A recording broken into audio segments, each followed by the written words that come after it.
Welcome to our channel Masters Logical Universe. और इस video में हम प्रैक्टिस सेट नंबर 2.6 का question number 8 and question number 9 complete करेंगे। ठीक है, तो क्वेश्चन है कि Pintu takes 6 days more than those of Nishu to complete certain work. यानी कुछ काम है जिसको कंप्लीट करने के लिए निशु को कुछ दिन लग रहे हैं, वो हमें बताया नहीं है, वो तो हमें फाइंड करना होगा। बट देन सेम जॉब को, सेम चीज को कंप्लीट करने के लिए पिंटू को 6 दिन ज्यादा लग रहे हैं। ठीक है, यानी देखो, let Nishu complete the work in x days। ठीक है, so Pintu take 6 more days for same work to complete is equal to x plus 6 days। ठीक है, तो if they work together they finish it in 4 days। यानी अगर दोनों साथ में काम करते हैं तो उसी काम को वो 4 दिन में मिलके खत्म करते हैं। एंड क्वेश्चन है कि how many days would it take to complete the work if they work alone. अब ये थोड़ा सा है कि दोनों मिलके 4 दिन में कंप्लीट करेंगे और वो 6 दिन ज्यादा ले रहा है। एंड फिर देन पूछा है कि दोनों अगर अलोन, दोनों अलग अलग अकेले अकेले काम करते हैं तो कितना समय लगेगा। ठीक है, तो पहले हमें कंसिडरेशन में एक दिन का कितना वो दोनों काम कर रहे हैं, एक एक दिन में दोनों का अलग अलग कंसिडरेशन भी करना पड़ेगा। तो लेट्स से अगर वो निशु है, इन्होंने अगर वो x डेज लेते हैं किसी काम को करने के लिए, तो सेम काम एक दिन में कितना होगा। सेम काम एक दिन में उस काम का एक हिस्सा, उस काम का एक हिस्सा, किसी चीज, कोई चीज है, ठीक है, एक्स डेज में अगर वो कोई काम कर रहे हैं तो एक दिन में कितना काम होगा। एक दिन में एक्स डेज में जितना काम करते हैं उसका हिस्सा होगा। ठीक है, तो यहां पे so therefore in one day Nishu will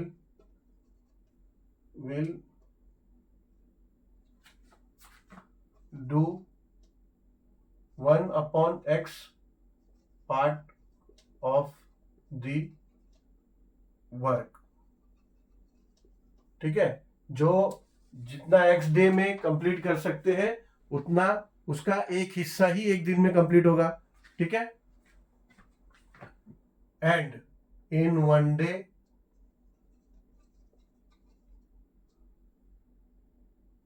Pintu Pintu यही जॉब वन अपना x+6 days में कर रहा है, तो वो एक दिन में कितना करेगा। सेम जो x+6 day लग रहा है तो एक दिन में उतने का हिस्सा। ठीक है, तो in one day Pintu will do 1/x+6 part of the work. ठीक है, now both together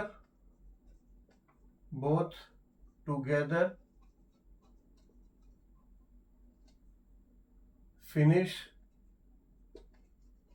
the job in 4 days is given। ठीक है, अभी 4 दिन में दोनों मिलके ये काम को खत्म कर सकते हैं। ठीक है, ऐसा दिया हुआ है, तो दोनों जन एक दिन में, ठीक है, एक दिन में कितना काम कर सकते हैं। दोनों जन मिलके एक दिन में 4 दिन का एक हिस्सा, जो 4 दिन में जितना काम कर सकते हैं उसका एक हिस्सा कर सकते हैं। ठीक है, यानी दोनों का मिला के देयरफॉर कंडीशन क्या होता है, from above condition in one day both will do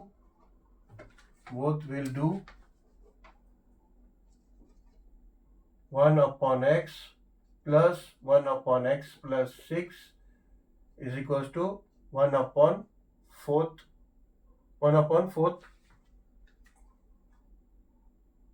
1/4 part of the work. ठीक है, यानी दोनों मिलके एक दिन में in one day both will do 1/x plus 1/x 1/x plus 1 is equals to 1/4 of the work। ठीक है, 1/4 day of the work, 1/4 of the work ही हो गया, 1/4 ऑफ द वर्क। यहाँ 1 डे लिखा ही है तो वहां डे लिखने की जरूरत नहीं। ठीक है, 1/4 ऑफ द वर्क।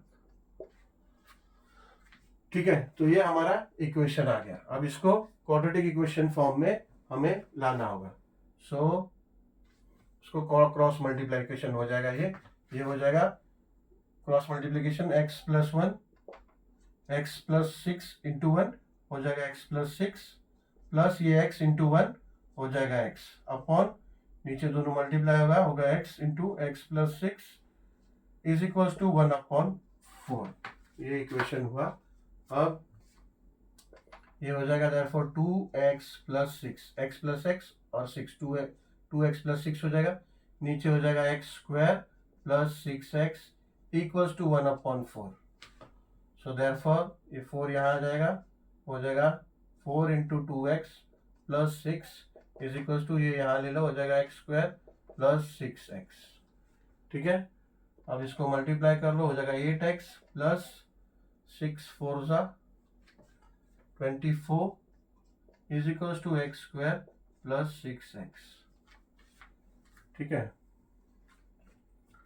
अब पूरा इक्वेशन शिफ्ट कर लो, LHS यहाँ पे लेके आओ, RHS और LHS वहां लेके जाओ, तो पूरा इक्वेशन शिफ्ट करोगे तो साइन चेंज करने की जरूरत नहीं है। तो x स्क्वायर प्लस 6 यहाँ जाएगा और इक्वल्स टू 8x प्लस 24 हो जाएगा। ठीक है,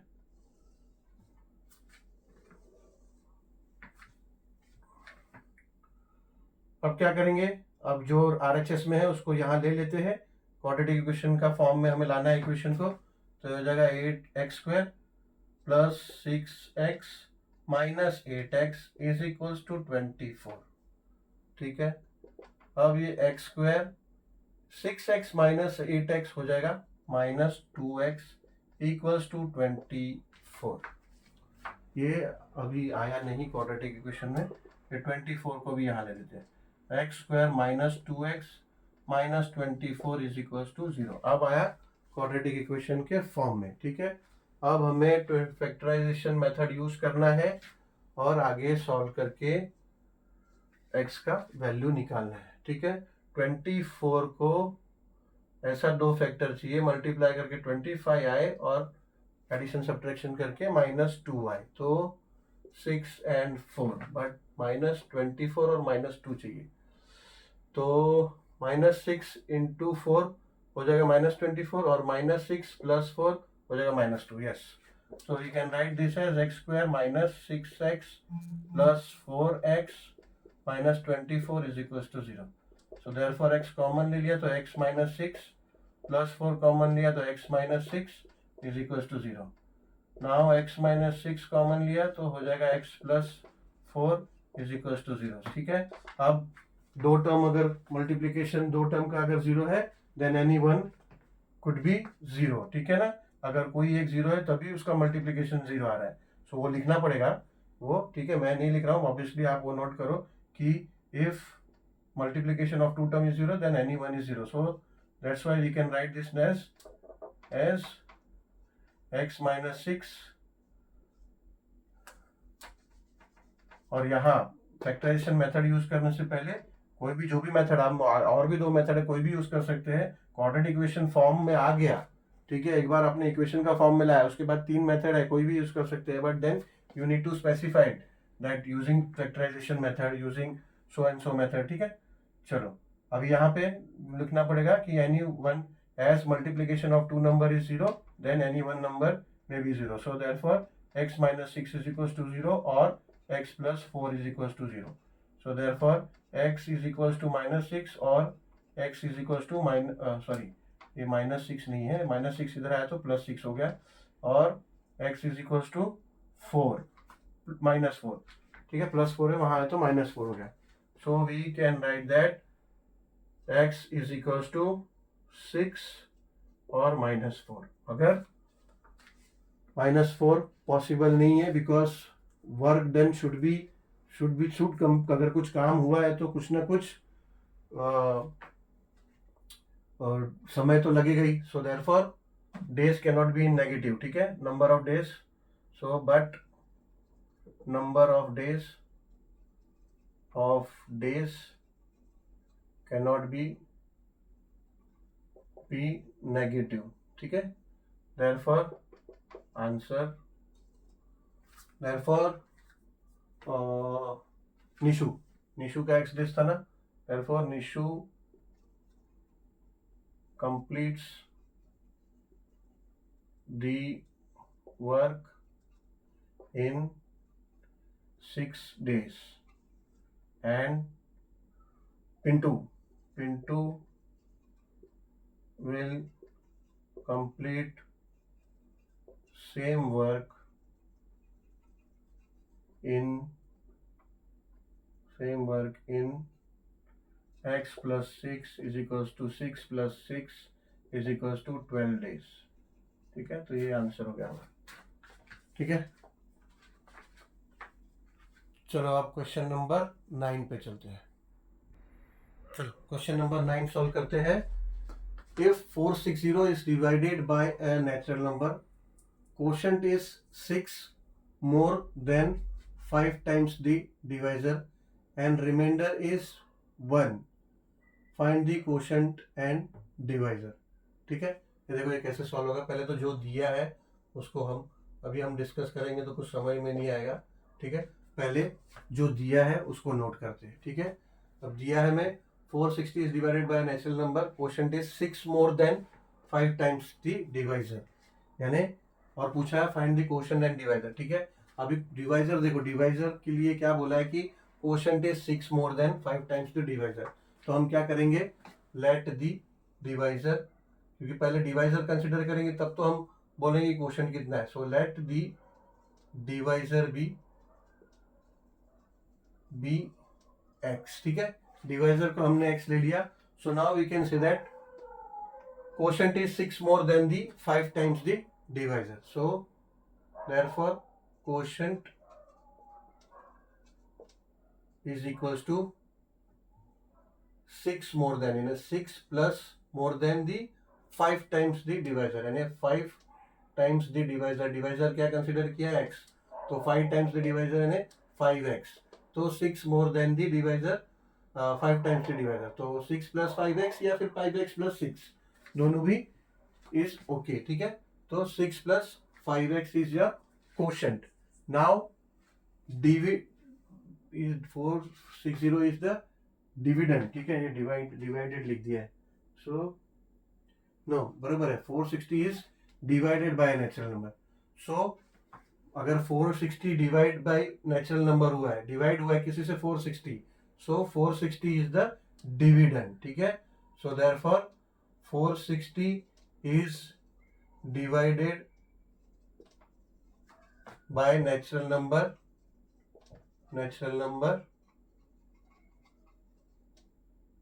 गिवन, ठीक है, ये दिया है। Therefore we can say that dividend is equals to 460, ठीक है। And remainder is equals to 1, ये भी गिवन है, ठीक है। अभी now what is exactly dividend, what is divisor, what is remainder and what is quotient, ठीक है। अभी देखो अगर हम डिवीजन करते हैं, डिवाइड करते हैं, तो ये डिविडेंड होता है, जो डिवाइड होने वाला रहता है, इसको वी कॉल डिविडेंड। जिससे डिवाइड करते हैं that is divisor, that is called divisor, ठीक है। ये डिवाइजर होता है। जो सब कैलकुलेशन करने के बाद फाइनली जो बचता है दैट इज रिमाइंडर, ठीक है। और जो नंबर जिस डिविडेंड से जिससे डिवाइड करते हैं दैट इज कॉल्ड क्वोशंट, ठीक है। अब इनमें रिलेशन क्या है, एक एग्जांपल से समझते हैं, ठीक है। लेट्स से 26 को मैं 4 से डिवाइड करूंगा, डिवाइड कर रहा हूँ 4 से, ठीक है। तो क्या होगा, 4 4 जा 24, और क्या बचेगा मेरे पास, 4 4 जा नहीं, 4 6 जा 4 4 जा 16, 4 6 जा 24, तो बचा क्या है मेरे पास, 2 ये बचा। तो ये क्या है, रिमाइंडर है, ये क्वोशंट है, ये डिवाइजर है, ये डिविडेंड है, ठीक है। अब इसमें रिलेशन क्या है देखो, अगर मुझे 26 वापस लाना है, जैसे 26 डिविडेंड था, तो वो मुझे वापस अगर लाना है तो क्या होगा, देखो आप, डिवाइजर ये 4 मल्टीप्लाई बाय, अब इसको मैं लिखते जाता हूँ, डिवाइजर डिवाइजर मल्टीप्लाई बाय 6 यानी क्वोशंट, ठीक है। क्या हो गया, डिवाइजर मल्टीप्लाई बाय क्वोशंट, ठीक है। ये क्या हो जाएगा, 4 इंटू 6 24 प्लस 2 ये जो रिमाइंडर है, रिमाइंडर, ठीक है, इज इक्वल्स टू ये 26 क्या है, डिविडेंड, डिविडेंड, ठीक है। तो डिविडेंड अगर मुझे पता करना है तो डिविडेंड का फॉर्मूला क्या हो जाएगा, dividend is equals to divisor into quotient, quotient plus remainder, ये होगा, ठीक है। इस एग्जांपल से कंपेयर करके देखेंगे तो, ठीक है। So therefore we can say that dividend is equals to divisor into quotient plus remainder, ठीक है। ऐसा लिख सकते हैं क्योंकि इसी से हमारा इक्वेशन बनने वाला है, बाकी कोई कंडीशन दिया नहीं है, इसीलिए मैंने यहाँ कुछ नहीं लिखा है इस पर अबाउ कंडीशन वंडीशन, ठीक है, क्योंकि यहाँ दिया ही नहीं, यहाँ पर खाली पूछा है find the quotient and divisor. Condition तो ऐसे बनेगा डिविडेंड के मदद से, ठीक है। सो देयरफॉर अब डिविडेंड है कितना, 460, ये दिया है 460 is divided by natural number given, so dividend is equals to 460, so equals to divisor, divisor क्या है, डिवाइजर एक्स कंसीडर किया, दिया नहीं है, ठीक है, इनटू क्वोशंट, क्वोशंट है 6 प्लस 5x, ठीक है, यानी ये ऐसा, और प्लस रिमाइंडर, ठीक है, ऐसा करना होगा, ठीक है। इसको क्योंकि ये भी अभी ये बाइनोमियल है, ठीक है, तो इसको एक ब्रैकेट में कर दो और ये एक्स कर दो, क्योंकि ये मोनोमियल अब बाइनोमियल से मल्टीप्लाई होगा, और बड़ा ब्रैकेट करके रिमाइंडर, क्योंकि ये दोनों के साथ एडिशन है, ठीक है, गलती से इसके साथ एडिशन और फिर मल्टीप्लाई करेंगे तो रॉन्ग हो जाएगा, ठीक है, संभाल के।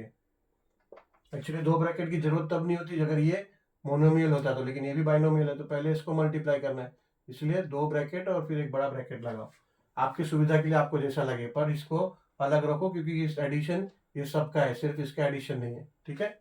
चलो, सो ये 460 इज इक्वल्स टू एक्स से अभी मल्टीप्लाई करो तो ये हो जाएगा x इंटू 6 हो जाएगा 6x plus x into 5x हो जाएगा 5x², ठीक है, प्लस रिमाइंडर, रिमाइंडर क्या है, रिमाइंडर 1 दिया है, ठीक है। अब ब्रैकेट ओपन कर लेंगे तो हो जाएगा 460 is equals to 6x plus 5x² plus 1, ठीक है। अब क्या करेंगे, पूरा इक्वेशन शिफ्ट कर लेते हैं, ये पूरा जो RHS है इधर ले लेते हैं LHS में, और पहला 5x² लिख लेते हैं, तीनों प्लस प्लस साइन है तो कोई भी आगे पीछे लिखें तो कोई दिक्कत नहीं है, पूरा इक्वेशन यहाँ ले लेंगे, plus 6x plus 1 is equals to 460, ठीक है, पूरा इक्वेशन शिफ्ट कर लिया तो नो प्रॉब्लम। आपको ऐसा लगता है तो हम लिख भी सकते हैं ऐसा कि LHS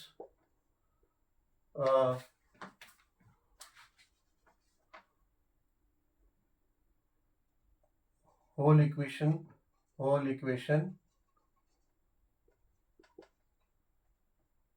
shifted, ठीक है, whole equation shifted, thus signs remains unchanged, ठीक है, remains unchanged, ऐसे लिखने की जरूरत नहीं है, ठीक है। चलो, therefore 5x square plus 6x plus 1, ये 460 यहाँ ले लिए तो माइनस हो जाएगा, प्लस है तो अब यहाँ रहेगा 0। ओके, अब हो जाएगा ये 5x square plus 6x minus 459 equals to 0। 459 is equals to 0। अब ये 5 से डिवाइड नहीं होगा, यहाँ कुछ गलती हुई है क्या, ऐसा क्यों आ रहा है। 6x plus 5x square plus 1 5x square, नहीं सही तो है। अब ये 1 कैसे होगा, यही कोएफिशिएंट को 1 करना होगा। चलो, वो तो 459, ये तो करेक्ट है यहाँ तक, ठीक है, कहीं गलती तो हुई नहीं है।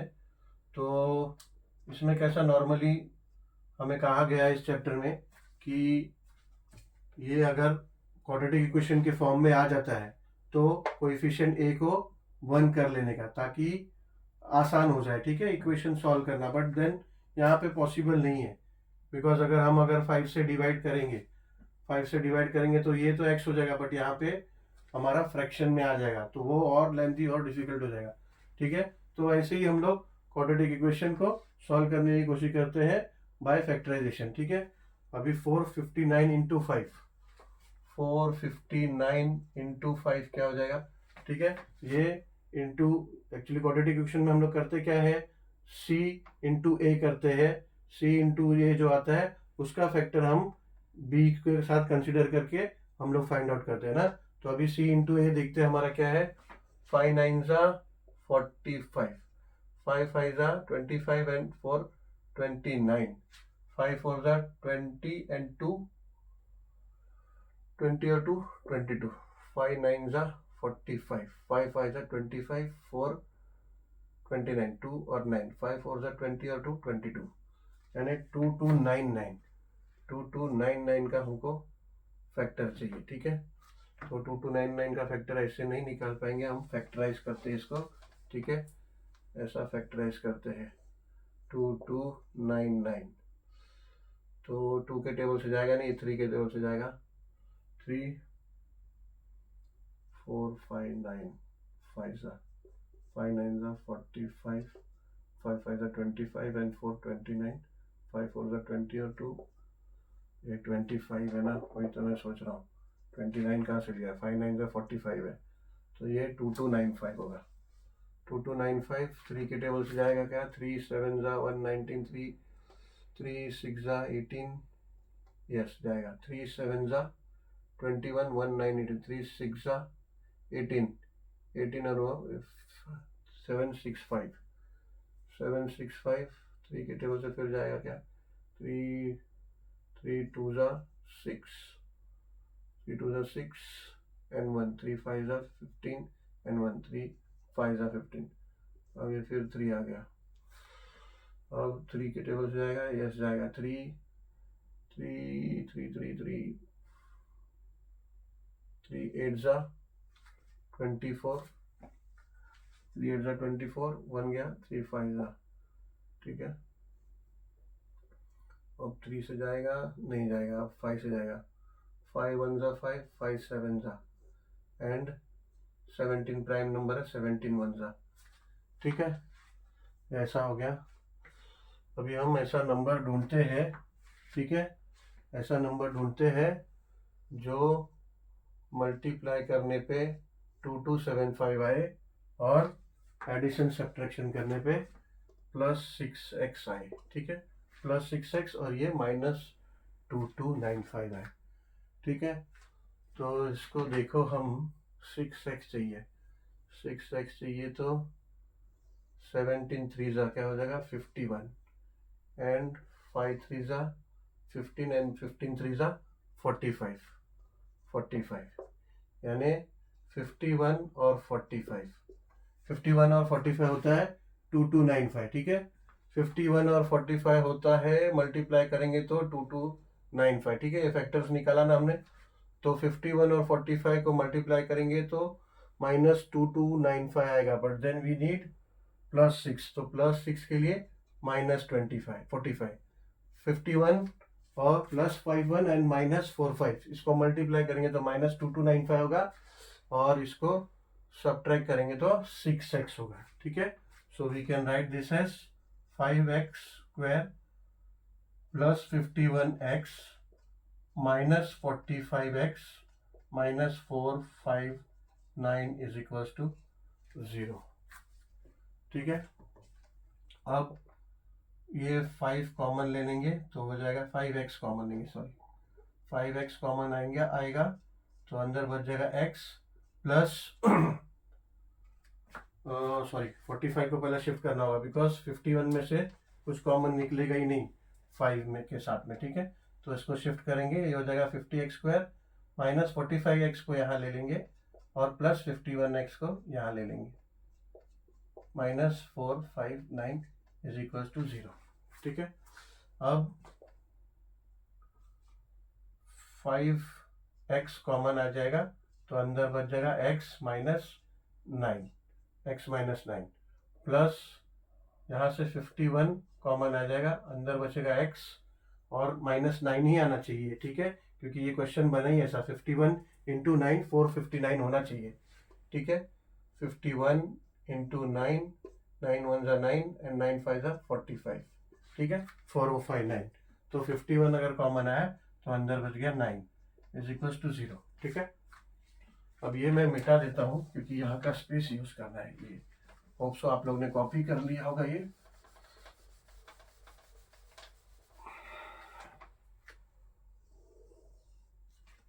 ठीक है, अब x -9 कॉमन आ जाएगा, x -9 कॉमन आ गया तो बचा क्या 5x + 51, ये हो गया 5x + 51 इज इक्वल टू 0, ठीक है। उसके बाद वही स्टेटमेंट लिखना पड़ेगा, as multiples of 2 term is 0, then at least one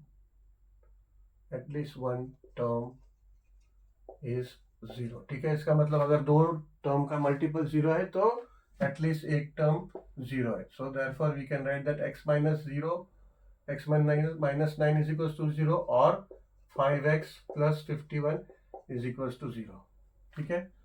so therefore this will become x is equal to -9 इधर आया तो +9 और 5x इज इक्वल टू, ये यहाँ चले गया तो ये हो जाएगा 51 -51, ठीक है। सो x इज इक्वल टू -51 और x इज इक्वल टू -51/5, ठीक है, एंड इधर x is equal to 9, so therefore x is equal to 9, -51/5। So x क्या है, डिवाइजर है, बट डिवाइजर क्या दिया है, नेचुरल नंबर दिया है, ठीक है। 460 is divided by a natural number, ठीक है। So divisor obviously can be negative number, but then natural number है, सो नेचुरल नंबर में आपका 1 के बाद से काउंट होता है ना, होल नंबर में 0 के बाद से, नेचुरल नंबर में 1 के बाद से 1 एंड ऑनवर्ड्स, होल नंबर में 0 एंड ऑनवर्ड्स, ठीक है। और इंटीजर्स में आपका नेगेटिव नंबर्स भी काउंट होता है, बट नेचुरल नंबर में नहीं, ठीक है। So divisor is given as natural number and natural number cannot be